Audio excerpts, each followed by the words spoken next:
Minun mielestä erittäin positiivinen vire tässä ollut koko ajan päällä, mutta että kyllähän se mun työssä se tarkoitti sitä, että tuli niinku ihan semmoiset työt normaalien työiden päälle, mitä ei ollut suunniteltu tietenkään.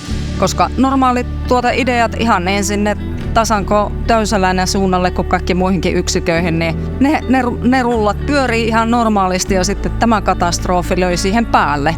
Sitten ihan uudet kuviot. Sitten lähdettiin miettimään siltä kannalta laitteita ja linjoja ja kaikkea, että miten pystytään toteuttamaan ne tuotteet, mitkä meillä oli, mitä kuluttaja rakastaa just semmosena kuin ne on. Niin miten me pystytään vastaamaan siihen, millaiset koneet, millaiset laitteet, tarviiko jotain tehdä reseptien kanssa, että saadaan just ne tuotteet. Plus sitten se vielä isompi kuvio siellä takana, että mihin me valmistaudutaan niin, että me pystytään niillä samoilla linjoilla laitteilla tekemään sitten tulevaisuudessa myöskin niin kuin sinne uutta.